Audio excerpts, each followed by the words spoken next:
Let me just say this now, Jason Derulo, you didn't give them credit. I'm calling you out in my next video. I have a little plan for you, boy. We gonna fight. Just saying. Hey, what's good, guys, and welcome back to the channel. And today I'm doing something a little bit different. It's not a reaction video, it is a Q&A. So let's just get right into it. I asked you all on a post on YouTube to ask me questions that you want to know. I also asked on Instagram, so I'm gonna go through them now. And yeah, answer your questions. Usually I do this in a live stream, but I know a lot of you don't hop on the live stream, so about 2 or 3 nights a week, about 9-10 PM BTS BST time, I hop on British Standard Time. So if you can find out what time it is in your country and you can hop on, it's usually Mondays, Wednesdays and Fridays. But yeah, let's get straight into it.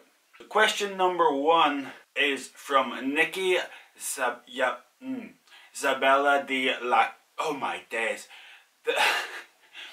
One second. Nikki Yazabella Lactao. Yeah, okay. Who's your main bias in BTS? It used to be V, but now it's Rap Monster. Or else it is V and Rap Monster is the bias that is going to take over. I'm not sure yet. I'm still trying to decide between the two of them. But yes, I love them both. Okay, this is from Eats Moths 171. You eat moths? Bruh, that's not normal. Don't eat moths. That's not a good thing to do. Okay, they have a few questions here. Okay, what made you choose acting and filmography as a career path? It's something I've always loved from when I was a little kid. I remember the first movie I ever got was Jack Frost with Michael Keaton, and he's a talking snowman in it. He dies and comes back as a talking snowman to talk to his son. It's a really beautiful movie actually, and I need to watch it again. I haven't watched it in a long time. But I remember watching that movie, and I must have watched it maybe 500 times as a kid. And I used to sit with the screen like literally inches away, and I used to stare and just be like, what? How is this a thing? Like, how do people make things like this? So from then I knew it was just something I loved. Only when I turned 21 did I actually start going, okay, well this actually can be an option for me. I can maybe do this. Before that, I studied computer science. I have a degree in computer science, but I haven't worked in it because I don't see the point in doing a job that I'm not going to be happy at. No matter how much money, there's good money in it. I could definitely be earning more doing that right now than I am doing what I'm doing. But I love what I do. I get up in the morning and I'm happy to go do what I do. I'm not sad in any way about my career path. Other things in life, yes, but not in my career path. This is where I want to be. As soon as the virus is over, I'll be back in LA and I'll be back doing exactly what I love. I know that for a fact. Question number 2. Would you consider yourself a baby army at this point or just an interested party? Baby army, without a doubt. I absolutely love them. I'm excited to keep learning more. I think the problem is at the start I tried to push myself too much with it and learn as much as possible all at once, and it really was overwhelming. And with people recommending 1,000 different videos all at once, it's actually very it's very crazy because I don't know what to react to because there's so many people telling me I should do this, and it's hard to know who to listen to. So don't worry, I love them, and let me just say this now, Jason Derulo, you didn't give them credit. I'm calling you out in my next video. I have a little plan for you, boy. We gonna fight. Just saying. If any of you are on my channel often, you'll see a post I put up a few days ago about a little challenge I'm calling out for Jason Derulo. So I want to get the BTS army behind me on this. Let's see if we can make this happen. Number 3, how has your pandemic been treating you? This is also from Eats Moths. She had 3 questions. I lost my job. When the pandemic started, I came back from Los Angeles. Didn't want to, but given the circumstances, given my visa, given everything, the best move was to come back here, back to Ireland. When I did that, I was very sad for about 3 months, 4 months. I done everything in my power to get myself back to Los Angeles, but I realised it just wasn't going to happen, especially when the virus really picked up. And I had a job here that I was coming back to, a job that I'd worked in for a year, maybe more. But when the coronavirus all happened, it sort of screwed that up a little bit because I didn't want to work there because I was still living in my parents' house at that time when I moved back here. I didn't want to work there because my mum has a disability, and if I got the virus, it would be she's more likely to have a fatality through the virus because of her disability. So I wanted to take off work. I didn't want to do anything and cause her problems. So then I moved out and moved into this house. But I tried to call my boss and get my job back, but he wouldn't answer my phone call. And that's just basically now, from then on, it was probably the best thing that ever happened to me, because I have now a part-time job with someone else, who is actually my cousin. He's in some videos, and then I do my own thing. And it's amazing. It's so good. It's hard to get work for myself at the minute in my own business. But I'm not going to quit. I'm never going to give up. I'm going to keep going. This is from, Nika as well. Isabella. Is it hard to film and edit stuff? How long does it take to finish a video? Okay, that's a good question. I'm really happy someone's asked that, because people don't notice the hard work that goes behind all of this. So, if I'm doing a reaction video, depending on the length of the video, it could take anywhere from 10 minutes to film till 30 minutes to film. If I'm reacting to a song that's 3 minutes long, usually that takes 10 minutes to film, with the intro, me talking about everything, and then the outro. That's 10 minutes to film. Now, to edit that, I have it down pretty well done, because I've been doing reaction videos for quite a while. So I have a system that I go through. I have things, presets and everything that I drag into my editing. So altogether, it would probably take 2 hours altogether to edit and film. Then the upload is quite slow, because I live in the countryside and everything takes it a little bit longer. But I would say, let's go 3 to 4 hours per video. That's for reaction videos. If I'm doing a different kind of video, like a Q&A, it takes a little bit longer, because the editing's slightly different, editing that I'm not used to. If I do a haunted house video, which is on my second channel, link below, this is what we do over there, just in case you don't know. Like the pressure.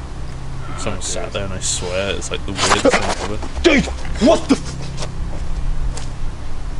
we're going home. Dan, what? Dan, go.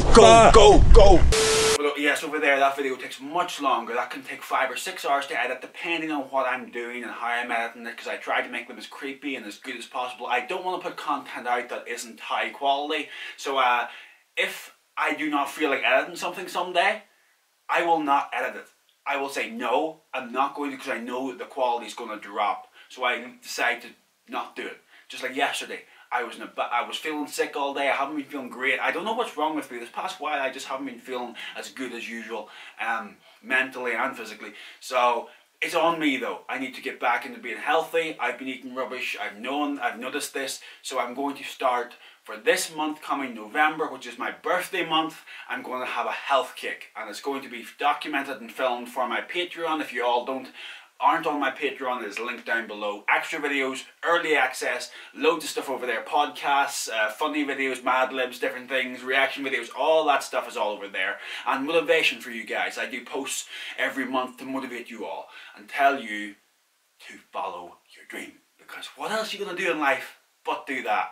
And it doesn't mean do it 24 hours a day. It means if you have a job and you have a family, I get that. But you can always take half an hour or 1 hour a day to work towards that little step of what you want to do in the big scale, in the long run.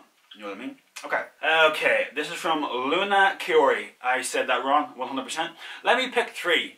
How did you decide to start the YouTube channel? How was it really in the beginning? Now, I started Aaron Martin Vlogs before Aaron Martin Studios. Aaron Martin Vlogs was started maybe 2.5 years ago, and I done spoken word. Here's a little clip of what I did over there. I've done very little with my life. 23 years old and feel like I'm already running out of time. If I could go back, I would change so much. Pity I couldn't rewind with a simple remote touch. I keep dreaming about passing away. Really scares me when I wake up to face the day. I've collected many white lighters in the past. Think I've about 4 years left, 27 club at last. Now, I love spoken word. It's something I still want to do. It's something I'm actually working on a spoken word this Sunday, and it's going to go up on else this channel or on my Instagram or on my other channel. I haven't decided yet. I think I'm just going to keep this for reactions. So reactions and Q&As and things like that. And the other channel's just more vlogs, haunted stuff, and I might put spoken word over there, I'm not sure. Or just my Instagram. If you haven't followed my Instagram, check it down below. It was difficult. Back then when I really first started, I didn't commit to it. So it wasn't overly difficult because I wasn't committing myself fully to it. But I get laughed at a lot. Back then there was people, and I still see them in my mind every day, and they're like, why are you doing this? Like, your videos are no good. They're useless. And even when I started the reaction channel, there was a girl I worked with who says, I don't understand why people watch your videos. They're so bad. I don't understand it. And this is stuff that I get people shouting at me all the time and telling me my things were not good and I'm wasting my time. Why am I doing this? You're putting in so much work. You're getting no money. You're getting nothing. This. And all the negative stuff was piling up. And at one point, I almost did give up. One point I did give up, actually, and that was before I started Iron Morning Studios. I gave up on Iron Morning Vlogs. It was just the people. It was just people telling me that I was being stupid and I wasn't good enough and I would never make it, and it got to me. And then February of this year, when I moved away from Los Angeles, I realised what I wanted in my life was to live in LA, to be an actor, to be successful, to help the world in a little bit. And the only way I know how to help this world is by my art, my craft. YouTube is a perfect stepping stone into that direction. Now, I'm not saying YouTube I'm going to quit, because I never will quit YouTube. That's a promise. I will not, unless the platform dies or something. But I never will, because I love it. And it's not a stepping stone to anything. It's just a platform that I can work off of, if you understand what I'm saying. That being said, it's a very difficult place to start. Especially when you're starting completely alone and by yourself with no help from anyone else. It's difficult. But that hard work that I put in from February time to now is paying off massively.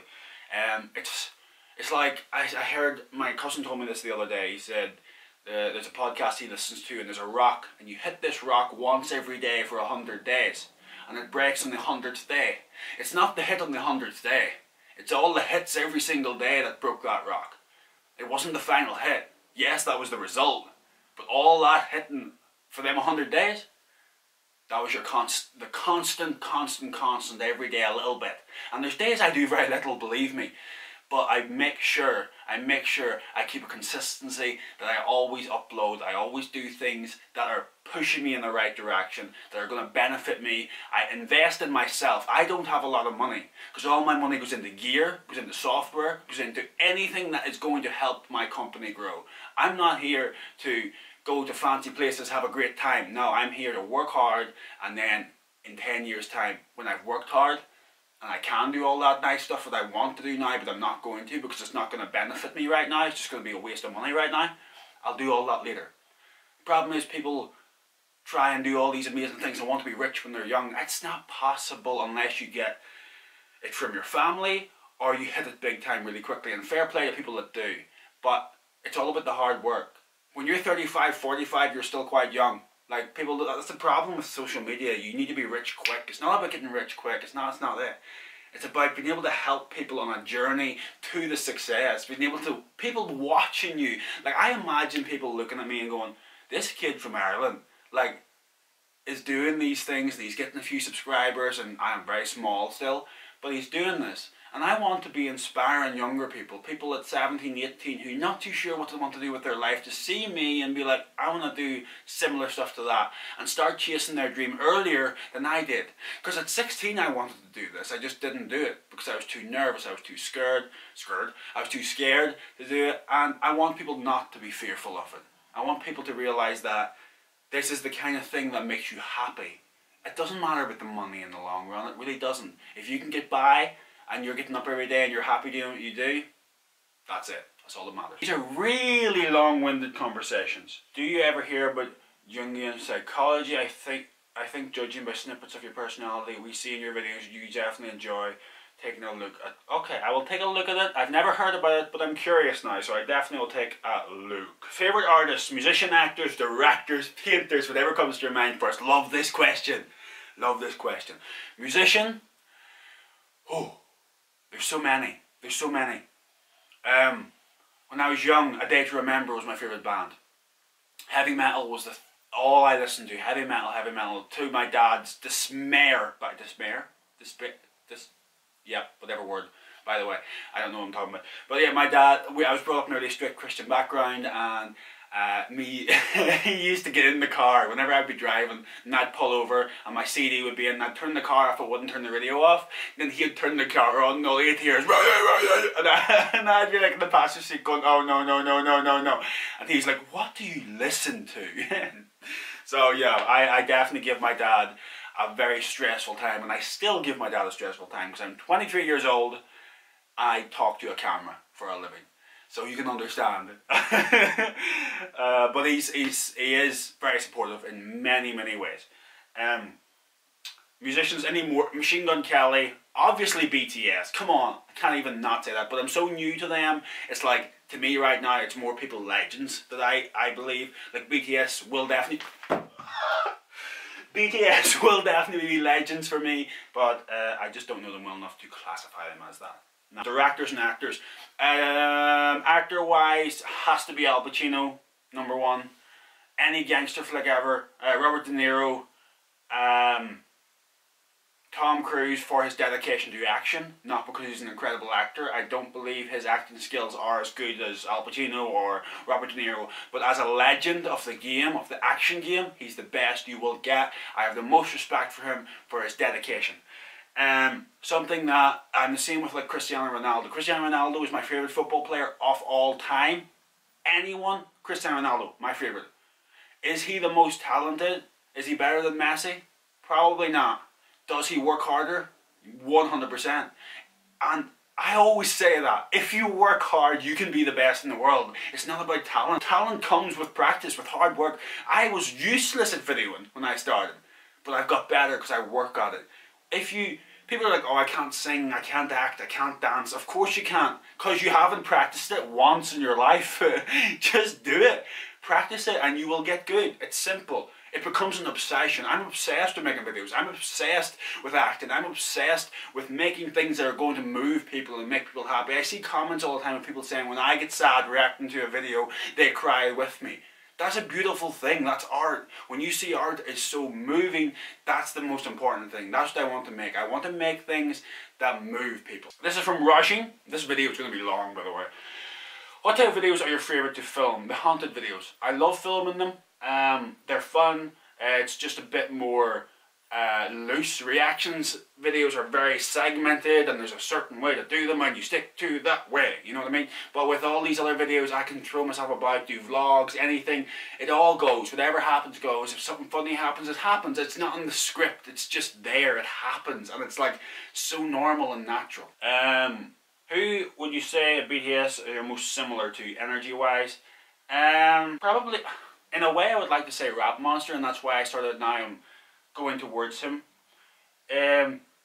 Mostly because it's like he works late at night and he just sits in the studio and he'll like miss people's appointments and he'll miss like birthdays for people because he'll be working so hard and he'll forget about people, because that's been happening to me a lot and it's not good. People message me, friends, and they are friends, and they message me and I see the message and I mean to reply, and then 6 weeks go by and I forget. And I don't go see people anymore. Well, the virus kind of is a good excuse for that, but I don't go visit anyone because I've stuff to do. I want to work. Like, I put my career first. It's as simple as that. That comes first for me every time, no matter what. What are you most passionate about? Poetry, spoken word, and that's why I'm trying to get back into it. I have so many things to do, and I have to do, that it's hard to get time. Selena Way, what is one book you read that you will never forget? Cherub series. The Cherub series I read as a kid and I fell in love with it because it was like a spy kind of thing, and I always wanted to be a spy when I was young. I still do want to be a spy. I think that'll be amazing. Are you an introvert or an extrovert? Depends on the day. Depends on the day. Sometimes I'm really out there and really outgoing, and I seem very outgoing on camera. But then if my anxiety comes, I'm an introvert. 3 favourite movies. This is also from Selena. Never Back Down is #1. It's a MMA movie. I watched it when I was 12 years old and I genuinely never stopped watching that movie. I watched it like recently as well. Okay, this is a very good question from Talon Syverson. How do you get over your fear of performing in front of the crowd? I want to do musical theatre, but my anxiety disorder hinders me greatly and it makes me terrified to do theatre. I understand. There's no real way that I use to get over it apart from meditation. So before I go on stage, I lie back, and that entire day, say if I'm performing that night, I do nothing that day. Not a thing. I lie there, I rest, I think about my lines, I don't read over them, I just think about them, I think about my character, try to develop him a little bit more, and I meditate. I try and become one with that character through the entire day. I try to literally change who I am as a person into this character. I try to morph into who this guy would be. If you hang out to me on that day, I'll probably not talk to you very much because I'll be in that character and I'll be very quiet and I'll be thinking a lot and I'll be in my own head. And then as it gets close to the time of going on stage, I will meditate one more time to remove myself from up here, because when you're in your own head and acting, that is the biggest mistake you can make. Get into your body, become who you are, move yourself around and become that character. I have a problem of always going back into my head, so I have to keep reminding myself to remove myself from my brain, because your brain is not part of acting. Forget about it. You've learnt the lines enough, you don't need to remember them anymore. You do not need to think. You need to act. You need to do. You need to move. You get me? That being said, it's hard. It's hard. I have anxiety standing at the doorway to go on stage every single time. So much anxiety. Nerves, shaking. So nervous. Breathing all the time. Looking at my co-star who goes on stage with me, like going, okay, let's get this scene over with, you know what I'm saying? And like, just pump each other up, say we got this, and boom, done. Let's go. That's the best way I can explain it. There's no other way for me. I just throw myself at the anxiety, go straight through it, and it does it get easier? Not really. Zainab Hindra, is YouTube your main job? No, because I don't get paid for it, but it's because everything gets copyrighted, so I can't get paid from a lot. I just get, some of them get paid, some of them don't. It depends if it gets copyrighted or not. That's why I'm trying to push my second channel, so if you go sub to that, make it as big as my main channel, then I can start getting paid from my second channel more. But that's why I have Patreon as well. Patreon is great. You get extra footage, you get early access to everything. Not everything, but some things. You get podcasts. Yeah, Patreon's a place to go if you want to support me as a creator, because it's hard, especially at the minute. I have obviously my second job as well, where I go and wash cars and valet cars, which is nice. It's good. I enjoy it. Could I get a full-time job in programming or videography or something like that? Yeah, probably, but it would take away from the time I have to do my videos, and I would rather sacrifice having less money for more time. Can I survive on less money right now? Yes, of course I can. Can I survive on half the money that I'm making right now? Probably. So I don't think it's very important to have a job that's going to give me a lot of money. I want to build what I'm doing right now. I want YouTube to finally be my main job properly, so I can fully pay for myself, especially when I go back to LA. That's why I'm working so hard, because I want to move back to LA to be with my friends and with the people I care about over there and the people that want to work with me. I miss it. I miss it so much. I literally just got a message from a girl who said to me, I miss you when you come back to LA. Like, there's friends out there that I miss so much. So yeah, that's what I want to do. I want to build a career for myself that I can afford to live in LA. That's simple as that, and just make content for y'all and make y'all happy. Yeah, that's it. Q&A over. Love you guys. Please sub to the channel if you haven't already, and I will see you next time. Bye bye.